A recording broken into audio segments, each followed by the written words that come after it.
You guys know how home prices across the country and really across the world in many cases went up by basically 40% in most areas. Some areas it went up more, some areas a little bit less, but the percentage that it went up is not really important, because actually what's really important is no matter how much it went up, most of it was fake, guys. Yeah, that's right, you heard me.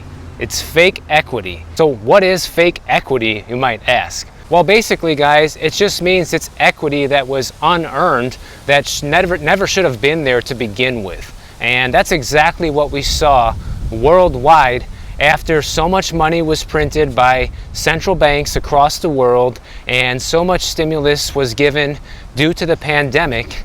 And the amount that home prices went up was completely unrealistic. And obviously, we're just now starting to see how unrealistic those increases were now that interest rates are back to a realistic number. Because check this out. Just in the third quarter of 2022, homeowners across the country lost about $1.37 trillion with a T in equity. And that was just in the third quarter. That is an astonishing number, and I am almost certain that that number is going to continue to fall, meaning that more people are going to be losing more and more equity as this housing crash materializes, as the economy starts suffering more and more. And to put this into perspective, guys, this is literally the sharpest quarter decline in home equity since the year 2000, 22 years. Are you guys picking up on this pattern yet, that we are seeing drops in percentages for home prices and equity and mortgage demand, everything like that, falling to basically quarter of a century lows? I mean, we're talking 22, 25 years in many cases that these numbers have not reached this level. Anyone who thinks that that's not huge is just not paying attention, essentially, guys, because you can't look at figures like that where we're having 25-year lows across the board with different things related to real estate and the economy and not think that this is something to pay attention to, and not think that it's a little more serious than maybe what the mainstream media or the government is telling you it is. Now, some people say, well, maybe the government doesn't tell people because they don't want you to panic, or maybe it's just ignorance, guys. Maybe they don't even know, you know? Based on a lot of the decisions that they make, it seems like half of these people who are running things are basically clueless. So maybe they don't actually even know how bad it is because they live in their own insulated bubble, you know, making their $200,000 a year salary, living nice, fat, and comfortable. But that's not the case for everybody, and we're starting to see the cracks form all across the board. And this is just the latest installment of it, essentially. And so the places that have seen the largest declines in equity during this third quarter loss have been San Jose, California, Seattle, Washington, and San Francisco, California. And in fact, California accounted for more than half of the national decline in equity. So that's another way you can look at this and say, well, a lot of that equity was fake to begin with, because it was, you know. California is basically the most expensive state in the country, and these guys losing a ton of this unearned equity is just more putting things back into equilibrium. We're still a far cry away from what equilibrium probably looks like, but this is just another way that it's helping us get there. But it's going to take time, like I've said before. But if we look at average people, the average person has lost about $30,000 in equity, which doesn't sound like much, but you know, for the average person, $30,000 is a whole lot of money, guys. But remember, this money, this home equity was unearned to begin with, and you never really should have had it. You know, in the traditional housing market in the past, before this run-up happened, it was normal for home prices to appreciate roughly 3% per year. That was kind of like the going average. Hotter markets, maybe you would see it go up by like 5 or 6% some years. But to see it go up by 40% in 2 years is completely unheard of and undeserved, essentially. And these losses in equity might sound like bad news to people, but in reality, it's good news, because it means that things are starting to change in our economy that are putting things back into reality, essentially, you know? Wow, check this out, guys. It's like walking through a mini little jungle over here. Very cool. Even got all these vines and bushes growing all around the house. Interesting. It's funny because I've walked by here before and I never saw this. But you know what? Hearing this information is actually not great for everyone. And who's it not great for? People that bought homes in 2021 and earlier in 2022 are the ones that are going to be suffering the most from this, because they are the people that are going to end up essentially underwater on their mortgage, like we talked about roughly a week ago. This loss in equity and essentially home valuations is going to hurt these people more than anybody else. And the funny thing about this is it's not me saying this, guys. This is a report from Black Knight, and I've been talking about this already for months, and Black Knight is coming out and saying now that the people who bought it basically in the last 12 months or so, maybe even the last 14, 15 months, are going to be the most at risk from this continual loss in equity. So can you do anything about it? Not really, guys. You're basically stuck. You know, you already bought the house, you already signed your mortgage documents, you know, forget about selling unless you're willing to take a loss at the closing table. So now your only option is to just hang on to the property for a very long time until the valuations eventually come back to the unrealistic number that it was during this whole run-up. And I want to thank one of my viewers, John. I just saw this in a video I posted today. He put in the comments, remember, Michael, that because of inflation, no matter what the nominal value of the home is right now, it actually has lost value even further than most people realize, because when you account for inflation, say a home that was worth $100,000 a year ago and the valuation today is $100,000, well, now it's actually only worth about $90,000 when you factor in inflation. And that's if, you know, 10% is the real number. They say it's 8 point whatever, but we all know it's much higher than that, just by going to the grocery store and filling up at the gas pump and paying rent, etc. So in reality, inflation is a lot higher.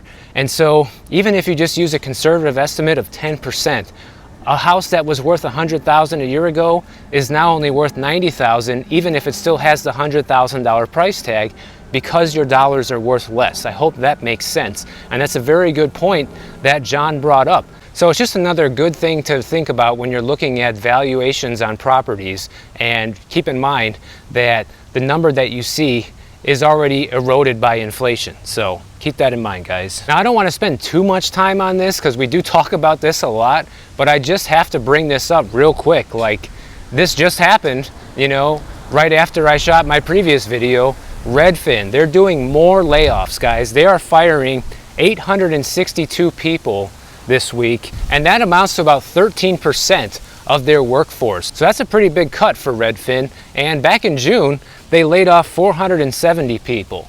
So, you know, a lot of people have been in denial about all this, but just look, every week we turn around, we're seeing more companies reporting layoffs, guys. That's a lot of people.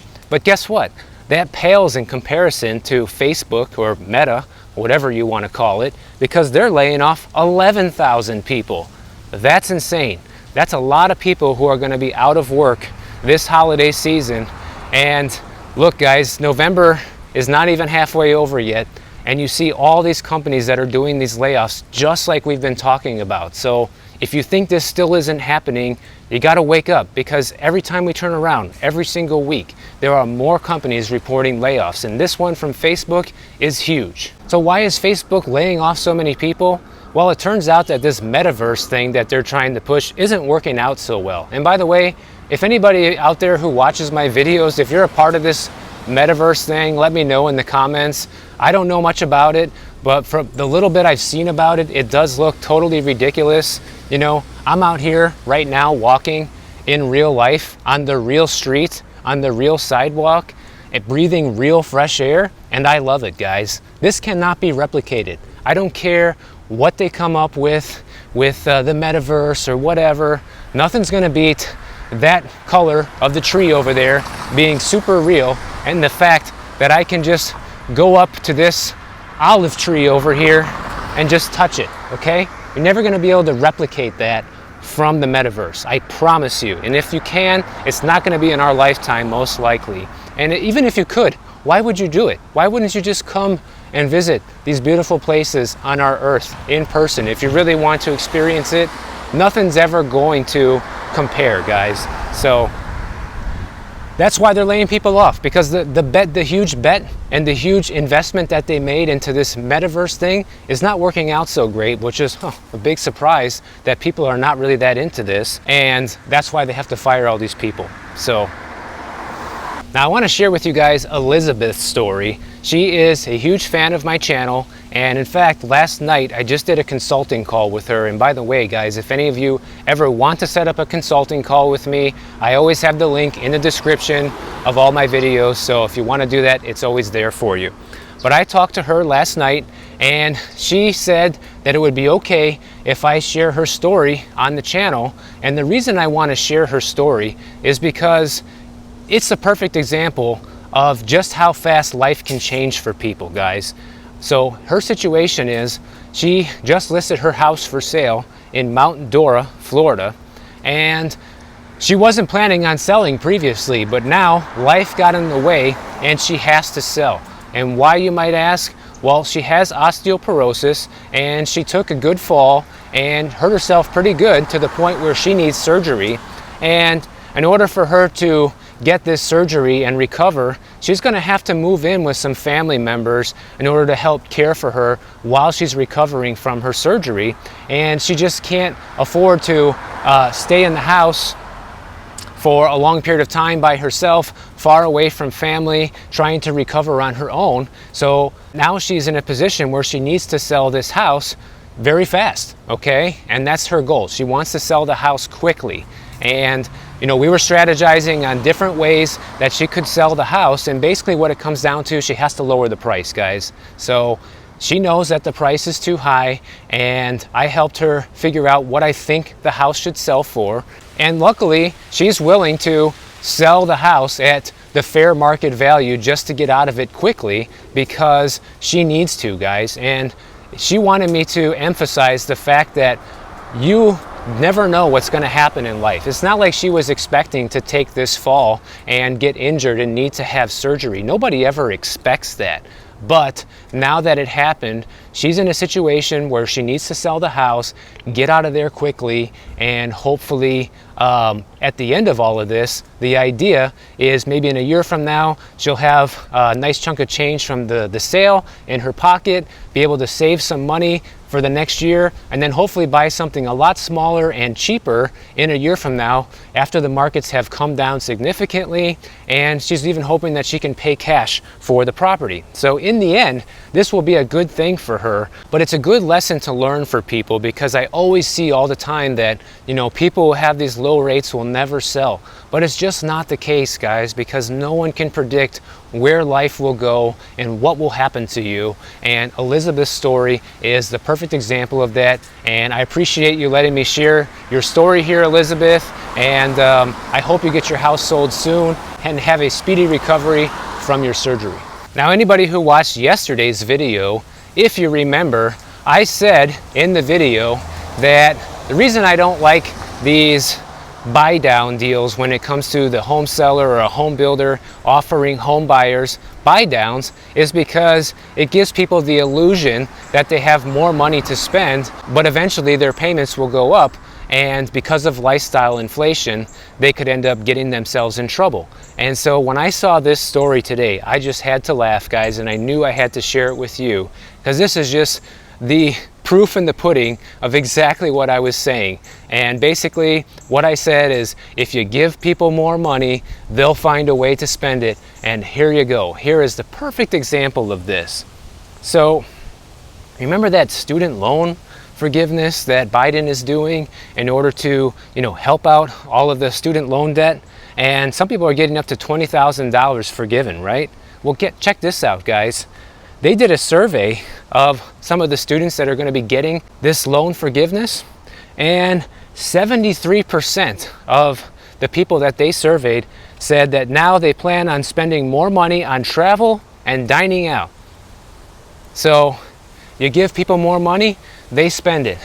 I mean, I don't know about you guys, I see so many things wrong with this on so many different levels. You know, you have people that chose to go to college, okay, they chose to go, they chose to take out the loans, nobody forced them, all right?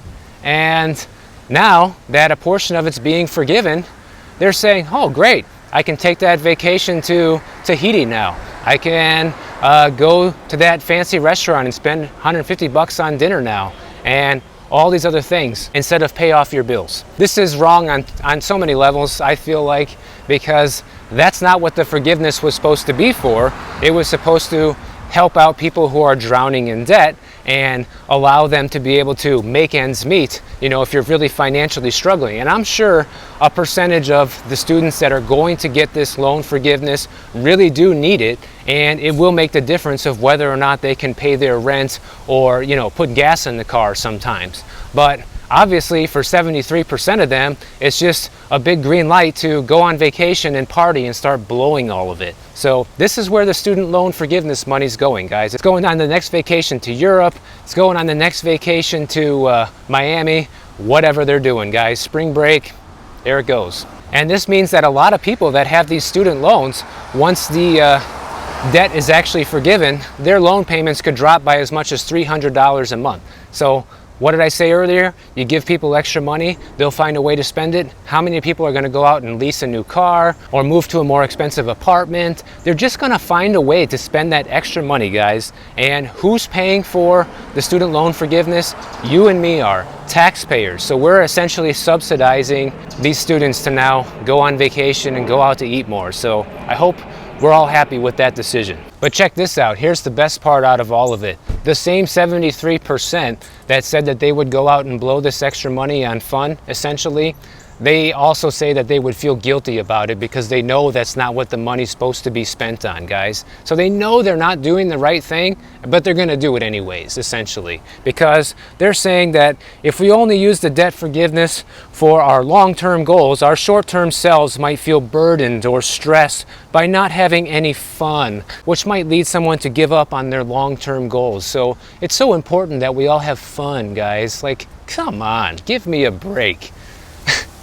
I know I'm being hard on this, guys, but to me, as someone who never took a student loan, never went to college, and couldn't afford fun for quite a long time, being basically broke, moving to Miami at such a young age and starting from the ground up, I feel no sympathy for these people, okay? And also, guys, haven't you ever heard the saying, the best things in life are free? I'm not going to mention some of them here on the video, but I think you might get the idea of where I'm going. And there's a lot of things you can do that are very fun that don't cost a dime. And so start thinking more like that and start saving some of that money. If you are a student who thought about maybe blowing this money, take my advice, guys. Do some fun things that are totally free and use that extra money to better your financial future, which is what the money was intended for to begin with. Now, sometimes I like to cover stories from across the pond, and this one comes out of the UK.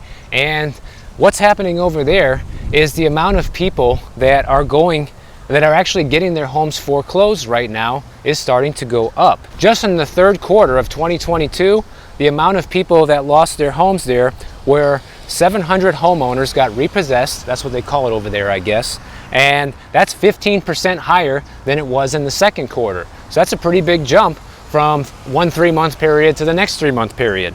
And to make matters worse, the people who are in the biggest trouble over there, because this must be a common thing, are people who have buy-to-let mortgages. So basically what that is it's like a lease purchase option like we have here in the US. So you're renting the property, but an agreed amount that you pay in rent each month is going towards the purchase of that property, and then there's like a maturity date at some point in the contract where you need to go ahead and either purchase the property or you basically forfeit the money that you would have put into purchasing the place. So a lot of those people are in even bigger trouble than regular homeowners. It turns out that 5,700 people in the UK who have a buy-to-let deal right now are behind on paying, and they're concerned that a lot of people could end up losing their home and basically going homeless from this, because one of the major disadvantages of doing a buy-to-let deal, which I'm sure it works the same over there,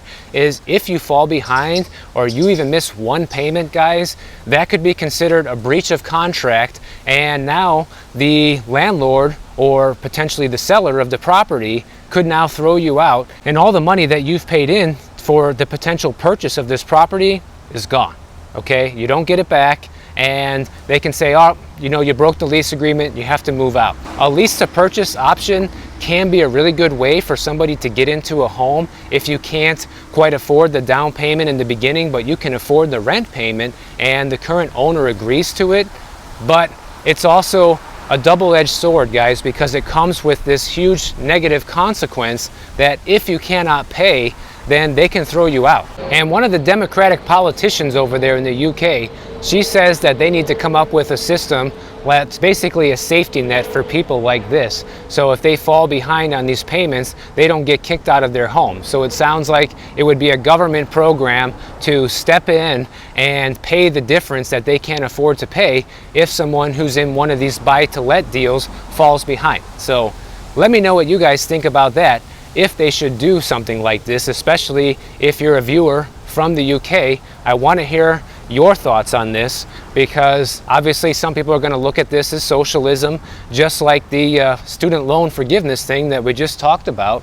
And other people are going to say, well, we need to do this, otherwise we're going to have a ton of homeless people on the street. So there's always different sides to the story, and I want to know what you guys think. And by the way, they're looking to put this safety net in place ASAP, because a lot of these landlords that have the buy-to-let deal with these tenants that are behind, they're looking to take repossession of their home, guys. So they want to kick people out that aren't paying, which rightfully so if you're a landlord and you're not getting paid, and you know, put somebody else in there who can pay. If you ever think about doing a lease purchase option on any type of property in the future, just remember this story, because there is the benefit to it, but it also has a downside, guys. And make sure you go through that contract very carefully to make sure that if you need to get out of that contract or you default, you know what your rights are and you know how much money you could end up losing from something like this. If you guys enjoyed this video, make sure you hit the bell notification